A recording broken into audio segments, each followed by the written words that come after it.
Welcome to this painting tutorial. In this video we're going to look at how to paint an Eldar Fire Dragon for Warhammer 40k.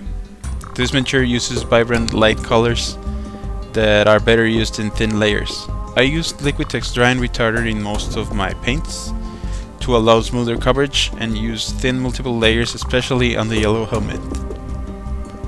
If you like this video, don't forget to help me out, like, comment and subscribe to see more videos. I'm going to start by priming the model with Rust-Oleum Automotive Grey Primer.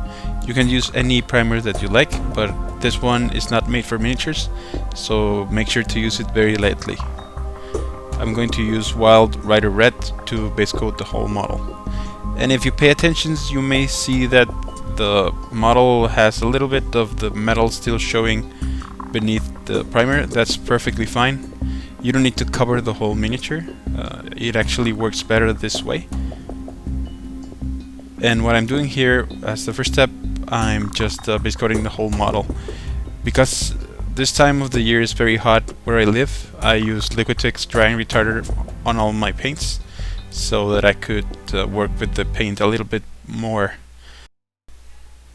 Here I'm base coating the helmet with Averland Sunset, mixing it with a little bit of drying retarder as a thinner, and just giving the model a solid coat with these colors. Next I'm going to use Abbadon Black to base coat the gun and silver details that are going to go around the model. There's quite a few of them, like the neck, the mask on the face, and the little explosive that he's carrying on his waist. And I usually use Vallejo model color black because it has more matte finish and I like it a little bit more, but for this model it's fine. Next, Steagaddon scale green. I'm going to use it on the little piece of cloth that is going around the waist.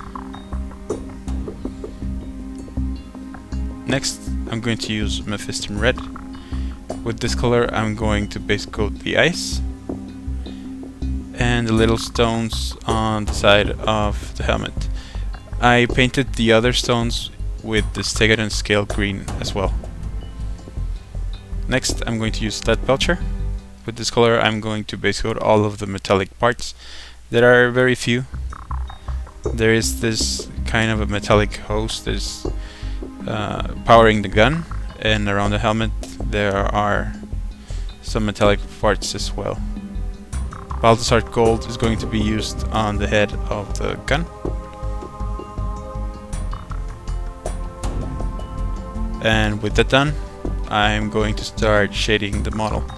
I'm using Casadora yellow to shade the helmet.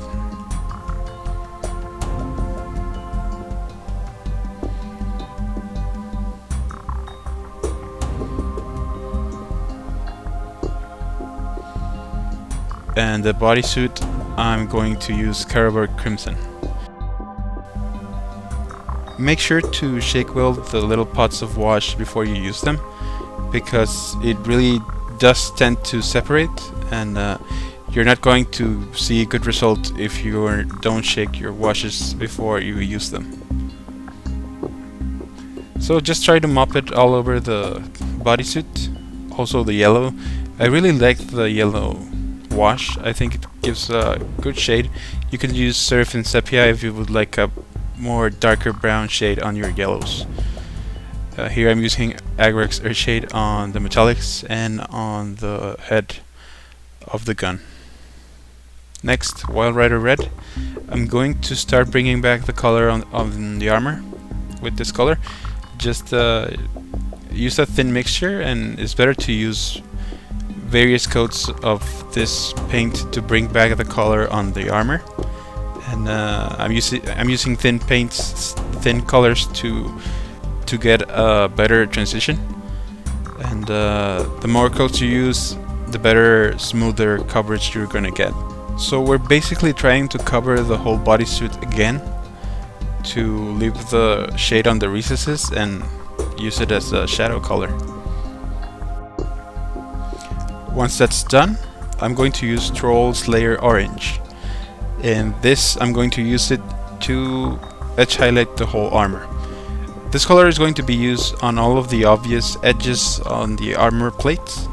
Also on the places that are round and don't have clear edges, you can just use it on the top parts where light would hit.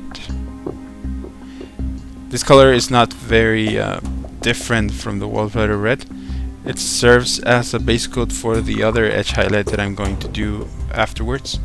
It still looks a little bit vibrant, more vibrant than the Wildrider Red, and it also helps to make a smoother transition between that and this new edge highlight that I'm doing right now, which is the Fire Dragon Bright. This is just used on the very places where light hits and all of the edges, as well as a very fine edge highlight. Just make sure to leave showing a little bit of the previous edge highlight, and to have a better edge highlight I would recommend you to get Liquid Tech's Drying Retarder. It's very good, and this is how the model should look at the end of the edge highlighting. I'm going to use now Yriel Yellow on the helmet, and this is a thin mixture, as well with Liquid Tech's Drying Retarder. I don't usually use it to layer, but it's really hot and very dry at the moment where I live, and I need that little bit of help from it to get a smoother coverage.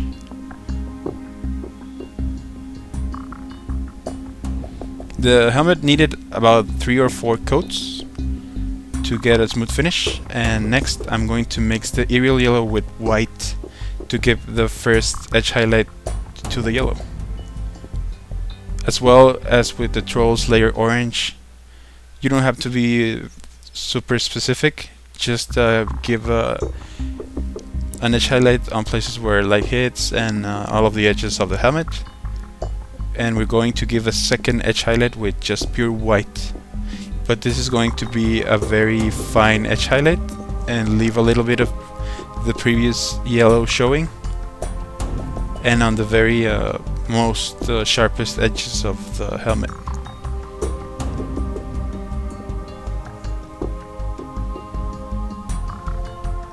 Now that it's done, I'm going to do the same to the gun. I'm going to start by using Eshin Grey on all of the details. This is of course another edge highlight.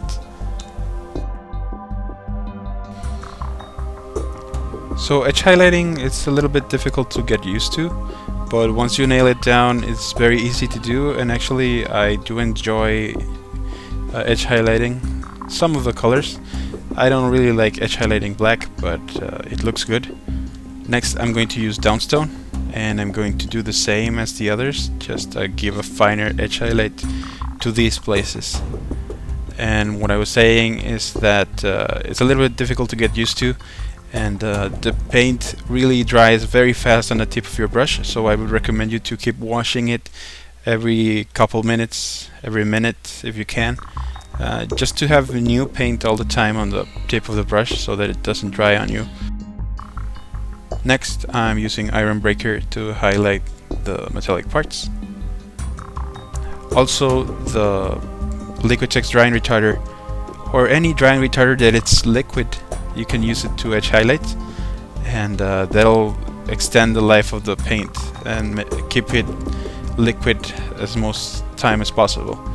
Next I'm going to use Sycorax Bronze to highlight the gold parts, which is just the head of the gun there, and the little runes if the model has. Next, Sotek Green is going to go on the little, whatever this is, belt, tabard, the thing that it's surrounding the waist of the model. And also it's gonna go as a little highlight on the bottom parts of the gemstones on the helmet. Next, Templeguard Blue. is the third highlight. This is going to be sort of an edge highlight on the robe, on the clothes, and on the gemstones is gonna be just a little dot on the bottom part of every gemstone, just to give a 3-color transition on them. They're very small. It's kind of hard to see them, but still we're going to try to make him look like gemstones. While Rider Red is going to be used on the bottom edge of the lenses of the helmet and on the top parts, I mean the bottom parts of the gemstones, as you can see in here. Next, White Scar is going to be used as a little reflection of light on the back part of the lens and also on the top parts of each and every gemstone. And that's it. This is how the model looks at the end. It's really fun to paint Eldar for Warhammer 40k. If you're into painting vibrant colors on your different kind of troops, it's very fun to paint them, and it's a little different for every kind of aspect warriors for them, and I think they're very fun to paint and very easy because still you're using just a couple of colors and the respective highlights, and the whole suit is just one color, so it's not very difficult to paint. It's just so very little details, and you get to really bring up the color on the armor. If you like this video, make sure to like it, comment, and subscribe. That really helps out the channel grow, and really helps me out to keep doing these videos. And thank you very much to Christoph for donating the miniature. I really appreciate it, and you can check my Facebook page if you would like to talk to me. Feel free to leave any comments or questions on the comments below, and I hope to see you on the next video. Thank you very much for watching.